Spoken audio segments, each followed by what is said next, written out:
Hi, today I want to talk a little bit about offering full price and asking for seller concessions versus reducing what you're offering. So in other words, taking a reduction on the price versus asking for concessions, because this is always something that comes up.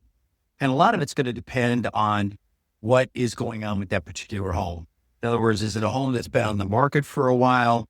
And so therefore you're thinking, okay, they're probably open to either taking a price reduction or accepting an offer where you're asking for closing cost concessions. Now, sometimes you can get both, but in these examples, I'm just going to view it that you're only going to get one or the other, just to kind of give you an idea. Because clearly, if you can get both, all the better. But you'll kind of see where I'm going at with these examples. And I'm going to just use a sales price of $425. I'm going to estimate tax insurance the same all the way through. We're going to use the same interest rate, basically, and go from there. So first of all, let's take, and there's a home listed for $425. And you're going to use FHA financing, which means you're coming in with 3.5% down. 3.5% of $425 is $14,875. You then are going to have approximately $8,500 in closing costs and prepaids for a total out of pocket of about $23,375. So just a little over $23,000. If we're to use a rate of say 6.5%, that would give you a total monthly payment of $3,060. Again, that's principal and interest, taxes, insurance, FHA mortgage insurance, the entire payment. So just to recap, $23,375 out of pocket, $3,060 per month on a $425 offer FHA. Now, let's say, for example, you want to reduce your asking price or your offer price, I should say. So now you're going to reduce what you're going to offer by 3%. And so you're now offering, instead of $425, you're offering $412,250. That's a 3% discount on the price. Your 3.5% down payment is now based on that lower figure. However, it only lowers your down payment very modestly. It takes it down to $14,429. You still have approximately $8,500 in closing costs. So your total cash is just under $23,000, like $22,900. So you save just a little bit, obviously, in terms of your cash out of pocket because you're reducing your down payment, but not by very much. You're still at that 6.5% interest rate. So you have a total payment of like $29.75. Lower payment, slightly lower cash out of pocket, but not anything overly significant. The difference in the monthly payment is less than $100.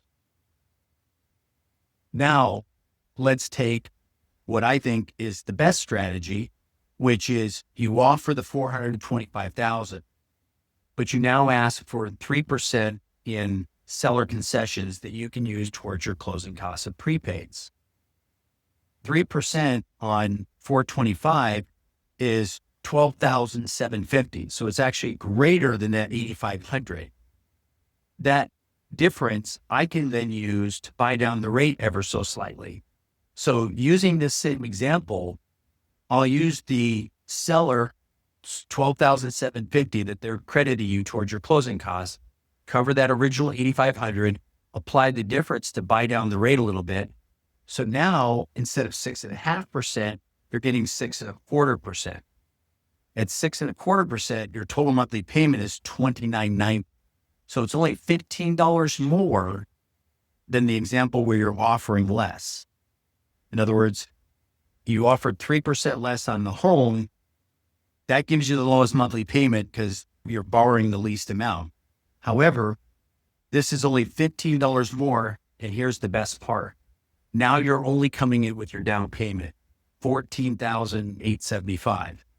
So you're saving approximately $8,100 in your total cash to close by offering a full price, asking for 3%, allowing me to lower your interest rate so that the monthly payment difference is only $15 more than if you offered 3% less on the sales price.